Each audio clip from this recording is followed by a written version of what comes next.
ಮತ್ತೊಂದು ಕಡೆ ಅಮೆರಿಕ ನೆಲದಲ್ಲಿ ಒಂದು ರೀತಿ ಪಾಲಿಟಿಕ್ಸ್ ಶುರುವಾಗಿದ್ರೆ ರಾಜ್ಯದಲ್ಲೂ ಕೂಡ ಪೊಲಿಟಿಕಲ್ ಗೇಮ್ಗಳು ನಿಲ್ಲೋ ಲಕ್ಷಣ ಕಾಣ್ತಾ ಇಲ್ಲ. ಈಗ ಮೊನ್ನೆ ಮಾತಿತ್ತು, ಪ್ರಹ್ಲಾದ್ ಜೋಶಿ ಕೇಂದ್ರ ಸಚಿವರು ಹೇಳ್ತಾ ಇದ್ರು, ಈ ದರ್ಶನ್ ಜೈಲಿನಲ್ಲಿದ್ದ ಫೋಟೋಗಳು ರಿಲೀಸ್ ಮಾಡಿದ್ದೆ ಕಾಂಗ್ರೆಸ್ನವರು. ಈ ಮೂಡಾ ವಿಚಾರ ಮಾಧ್ಯಮಗಳಲ್ಲಿ ಸಾಕಷ್ಟು ಚರ್ಚೆ ಆಗ್ತಿರೋ ಸಂದರ್ಭದಲ್ಲಿ ಡಿವಿಯೇಟ್ ಮಾಡೋಕೆ, ಜನರ ಗಮನವನ್ನ ಬೇರೆಡೆಗೆ ತಿರುಗಿಸಲಿಕ್ಕೆ ಈ ಫೋಟೋಗಳನ್ನು ರಿಲೀಸ್ ಮಾಡಲಾಯಿತು ಅಂತ ಹೇಳಿ. ಆದರೆ ರಿಪಬ್ಲಿಕ್ ಕನ್ನಡ ಮೂಡಾ ವಿಚಾರದಲ್ಲಿ ದಾಖಲೆಗಳ ಸಮೇತ ವಿಸ್ತೃತವಾದ ವರದಿಯನ್ನ ಮಾಡ್ತಾ ಇದೆ. ಬೇರೆ ಯಾವುದೇ ಎಷ್ಟೇ ದೊಡ್ಡ ಸುದ್ದಿ ಬಂದರೂ ಕೂಡ ಮೂಡಾ ವಿಚಾರದ ಫಾಲೋ ಅಪ್ ಅನ್ನ ರಿಪಬ್ಲಿಕ್ ಕನ್ನಡ ಬಿಡೋದಿಲ್ಲ. ಅದರ ಭಾಗವಾಗಿ ಈ ಮೂಡಾ ಮುಳ್ಳು ಮುಖ್ಯಮಂತ್ರಿ ಸಿದ್ದರಾಮಯ್ಯರನ್ನ ಬಿಡೋ ಹಾಗೂ ಕಾಣ್ತಾ ಇಲ್ಲ. ಇವತ್ತು ಕೂಡ ಒಂದಷ್ಟು ಬೆಳವಣಿಗೆಗಳು, ಮತ್ತಷ್ಟು ಲೋಪದೋಷಗಳು ಇದೇ ಮೂಡಾ ವಿಚಾರಕ್ಕೆ ಸಂಬಂಧಪಟ್ಟಂತೆ ಬೆಳಕಿಗೆ ಬಂದಿದೆ. ಅದರ ಡೀಟೇಲ್ ರಿಪೋರ್ಟ್ ನಿಮ್ಮ ಮುಂದೆ.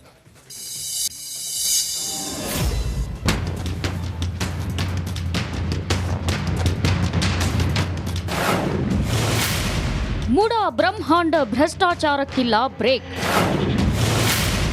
ಆಯುಕ್ತರ ಬಳಿಕ ಮಾಜಿ ಅಧ್ಯಕ್ಷನ ಸರದಿ.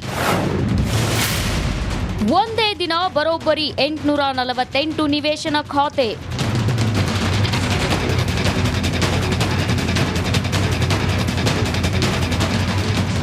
ಮೈಸೂರು ಮೂಡಾದಲ್ಲಿನ ಬ್ರಹ್ಮಾಂಡ ಭ್ರಷ್ಟಾಚಾರ ಬಗೆದಷ್ಟು ಬಯಲಾಗುತ್ತಲೇ ಇದೆ. ಮೂಡಾ ಮಾಜಿ ಆಯುಕ್ತ ಮಾಡಿದ್ದ ಭ್ರಷ್ಟಾಚಾರ ಹೊರಬಂದಿತ್ತು. ಇದೀಗ ಅದೇ ಸರದಿಯಲ್ಲಿ ಮೂಡಾ ಮಾಜಿ ಅಧ್ಯಕ್ಷ HV ರಾಜೀವ್ ಹೆಸರು ಮುನ್ನೆಲೆಗೆ ಬಂದಿದೆ.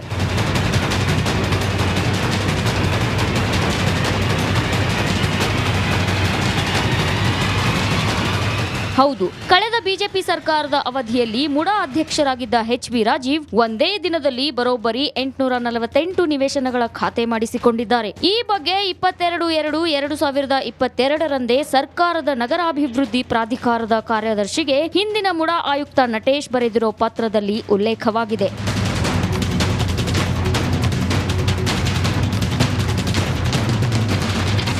ಮೈಸೂರಿನ ಜ್ಞಾನಗಂಗಾ ಗೃಹ ನಿರ್ಮಾಣ ಸಹಕಾರ ಸಂಘದಿಂದ ಕೇರ್ಗಳ್ಳಿ, ನಗರ್ತಳ್ಳಿ ಮತ್ತು ಬಲ್ಲಹಳ್ಳಿ ಗ್ರಾಮದ ಒಟ್ಟು 252 ಎಕರೆ 10 ಗುಂಟೆ ಪ್ರದೇಶದಲ್ಲಿ ಬಡಾವಣೆ ನಿರ್ಮಾಣ ಮಾಡಲಾಗಿತ್ತು. ಈ ಬಡಾವಣೆಯು ಕೂಡ ನಗರಾಭಿವೃದ್ಧಿ ಪ್ರಾಧಿಕಾರದ 2018ರ ಆದೇಶದ ವಿರುದ್ಧವಾಗಿ ನಿರ್ಮಾಣವಾಗಿದೆ. ಈ ಮಧ್ಯೆಯೂ ಜ್ಞಾನಗಂಗಾ ಗೃಹ ನಿರ್ಮಾಣ ಸಹಕಾರ ಸಂಘಕ್ಕೆ HV ರಾಜೀವ್ ಅವರೇ ಅಧ್ಯಕ್ಷರು. ಹೀಗಾಗಿ 252 ಎಕರೆ ಜಾಗದ ಕೆಲವು ಸರ್ವೆ ನಂಬರ್ಗಳ ವ್ಯಾಜ್ಯ ನ್ಯಾಯಾಲಯದಲ್ಲಿದೆ.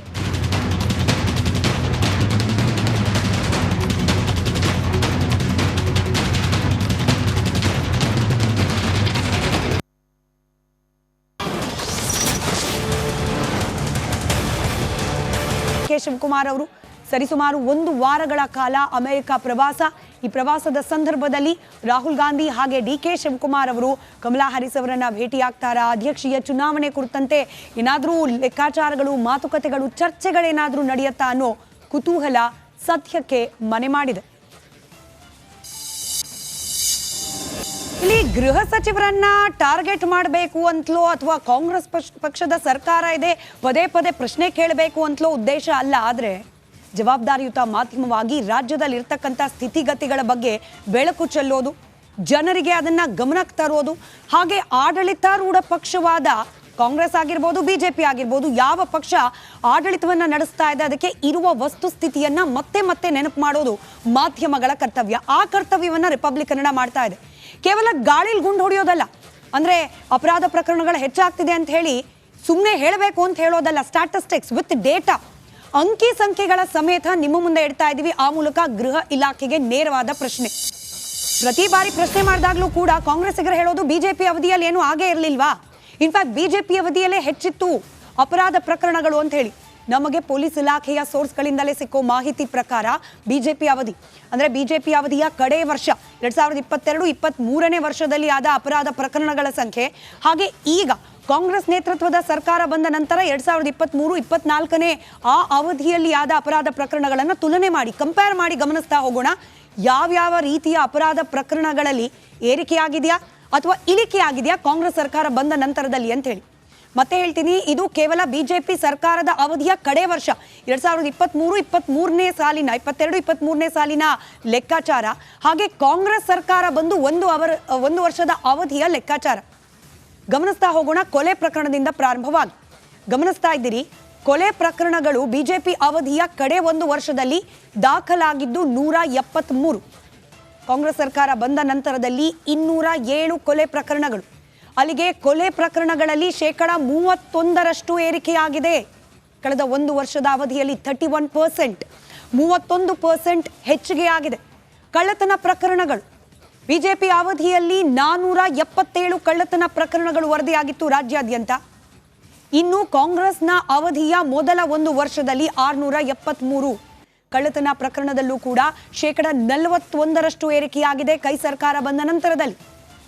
ವೆರಿ ಇಂಪಾರ್ಟೆಂಟ್, ಲೈಂಗಿಕ ಕಿರುಕುಳದ ವಿಚಾರವನ್ನು ನಾವು ಗಮನಿಸಿದಾಗ ಬಿಜೆಪಿ ಅವಧಿಯಲ್ಲಿ 731 ಒಂದು ವರ್ಷದ ಅವಧಿಯಲ್ಲಿ ದಾಖಲಾದ ಪ್ರಕರಣಗಳು.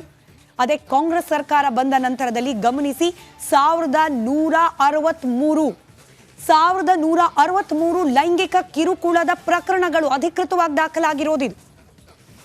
ಎಷ್ಟೋ ಪ್ರಕರಣಗಳು ಪೊಲೀಸ್ ಠಾಣೆಯ ಮೆಟ್ಟಿಲೇ ಇರೋದಿಲ್ಲ. ಮೆಟ್ಟಿಲೇರಿದ್ರೂ ಕೂಡ ಅಲ್ಲಿ FIR ಹಂತಕ್ಕೆ ಹೋಗಿ ತನಿಖೆ ಆಗೋ ಹಂತಕ್ಕೆ ಹೋಗೋದಿಲ್ಲ. ಇವೆಲ್ಲವೂ ಕೂಡ ಅಧಿಕೃತವಾಗಿ ರಿಜಿಸ್ಟರ್ ಆಗಿರುವ ಕಂಪ್ಲೇಂಟ್ಗಳ ಸಂಖ್ಯೆ. 731 ಬಿಜೆಪಿ ಅವಧಿ, ಕಾಂಗ್ರೆಸ್ ಅವಧಿಯಲ್ಲಿ 1163, 55%. ಕಾಂಗ್ರೆಸ್ ಆಡಳಿತದ ಒಂದು ವರ್ಷದ ಅವಧಿಯಲ್ಲಿ 55%ನಷ್ಟು ಲೈಂಗಿಕ ಕಿರುಕುಳದ ಪ್ರಕರಣಗಳಲ್ಲಿ ಏರಿಕೆಯಾಗಿದೆ. ಮಕ್ಕಳ ವಿರುದ್ಧದ ಕ್ರೈಮ್, ಪುಟ್ಟ ಮಕ್ಕಳ ಮೇಲಾಗ್ತಾ ಇರುವ ದೌರ್ಜನ್ಯ, ಶೋಷಣೆ ಪ್ರಕರಣಗಳು ಬಿಜೆಪಿ ಅವಧಿಯಲ್ಲಿ ದಾಖಲಾಗಿದ್ದು 561, ಕಾಂಗ್ರೆಸ್ ಅವಧಿಯಲ್ಲಿ ದಾಖಲಾಗಿರುವುದು 631, 12.5% ಏರಿಕೆಯಾಗಿದೆ. ಕೇವಲ ಮಹಿಳೆಯರ ವಿರುದ್ಧದ ಕ್ರೈಮ್ಗಳ ಸಂಖ್ಯೆಯನ್ನೇ ನಾವು ಗಮನಿಸಿದಾಗ ಬರೋಬ್ಬರಿ 3260 ಪ್ರಕರಣಗಳು. ಪ್ರಶ್ನೆ ಕೇಳಬೇಕಲ್ವಾ? ಗೃಹ ಸಚಿವರು ಅಂತ ಹೇಳಿ ಡಾಕ್ಟರ್ ಜಿ ಪರಮೇಶ್ವರ್ ಅವರನ್ನ ನೇಮಕ ಮಾಡಿರೋದೇ ಇಂಥ ಚಟುವಟಿಕೆಗಳಿಗೆ ಕಡಿವಾಣ ಹಾಕುವಂತಹ ಕಟ್ಟುನಿಟ್ಟಿನ ಆಡಳಿತವನ್ನ ನಡೆಸಲಿ ಅಂತ ಅಲ್ವಾ? ಗರಂ ಆಗೋದು ಮಾಧ್ಯಮಗಳ ಮೇಲೆ ಮಾತ್ರ ಅಲ್ಲ, ಇಂಥ ಹೇಯ ಕೃತ್ಯವನ್ನ ನಡೆಸಿ ಸಿಗಾಕೊಳ್ತಿದ್ದಾರಲ್ಲ ಅವ್ರ ಮೇಲೆ ತೋರಿಸಿ ನಿಮ್ಮ ಗರಮನ್ನು. ಅವರ ವಿರುದ್ಧವಾಗಿ ಕ್ರಮ ಕೈಗೊಳ್ಳಿಕ್ಕೆ ಏನಾದರೂ ಪೊಲೀಸ್ ಇಲಾಖೆಯಲ್ಲಿ ಹಿಂದೆಟಾಗ್ತಾ ಇದ್ರೆ ಅವ್ರ ಮೇಲೆ ತೋರಿಸಿ ಗರಮನ್ನ. ಪರಮೇಶ್ವರ್ ಸಾಹೇಬ್ರೆ, ಅವತ್ತು ಮಾಧ್ಯಮದವರು ದರ್ಶನ್ ವಿಚಾರವನ್ನ ಪ್ರಶ್ನೆ ಮಾಡಿದಾಗ ಇದೊಂದೇ ವಿಚಾರನ ಅಂತ ಕೇಳಿದ್ದೀರಿ. ಇವತ್ತು ಇಷ್ಟು ವಿಚಾರವನ್ನ ನಿಮ್ಮ ಮುಂದಿಟ್ಟಿದ್ದೀವಿ. ಮಕ್ಕಳ ಮೇಲೆ ನಡೀತಾ ಇರುವ ದೌರ್ಜನ್ಯ, ಮಹಿಳೆಯರ ಮೇಲೆ ನಡೀತಾ ಇರುವ ಲೈಂಗಿಕ ದೌರ್ಜನ್ಯದ ಪ್ರಕರಣಗಳು, ಕಳ್ಳತನ, ಸುಲಿಗೆ, ಕೊಲೆ ಯತ್ನ, ಎಲ್ಲಾ ಪ್ರಕರಣಗಳಲ್ಲೂ ಕೂಡ ಶೇಕಡವಾರು ಪ್ರಮಾಣ ಏರಿಕೆಯಾಗಿದೆ ನಿಮ್ಮ ಅವಧಿಯಲ್ಲಿ. ಪ್ರಶ್ನೆ ನಾವು ಮಾಡಿದ್ದೀವಿ, ಉತ್ತರ ಕೊಡ್ತಾರ ಪರಮೇಶ್ವರ್ ಅವರು? ಕಾದ್ ನೋಡೋಣ. ಇದರ ಮತ್ತಷ್ಟು ಡೀಟೇಲ್ಸ್ ನೊಂದಿಗೆ ನನ್ನ ಕಲೀಗ ಧ್ರುವ ನೇರ ಸಂಪರ್ಕದಲ್ಲಿದ್ದಾರೆ. ಧ್ರುವ, ದರ್ಶನ್ ವಿಚಾರ ಬಿಟ್ಟು ಬೇರೆ ವಿಚಾರ ಮಾತನಾಡಿ ಅಂದಿದ್ರು ಗೃಹ ಸಚಿವರು. ಮಾತನಾಡ್ತಿದ್ದೀವಿ ಇವತ್ತು. ಡೇಟಾ ಸಮೇತ ಬಯಲಿಗೆ ಎಳೆದಿದ್ದೇವೆ. ಕಾಂಗ್ರೆಸ್ ಅವಧಿ ಬಂದ ನಂತರದಲ್ಲಿ ಅಪರಾಧ ಪ್ರಕರಣಗಳಲ್ಲಿ ಯಾವ ರೀತಿ ಏರಿಕೆ ಆಗಿದೆ ಅಂತ ಹೇಳಿ ಉತ್ತರ ಕೊಡ್ತಾರಾ ಪರಮೇಶ್ವರ್ ಅವರು, ಅಥವಾ ಮೀಟಿಂಗ್ ನಲ್ಲೇ ಬ್ಯುಸಿ ಇರ್ತಾರಾ ಅಂತ ಹೇಳಿ?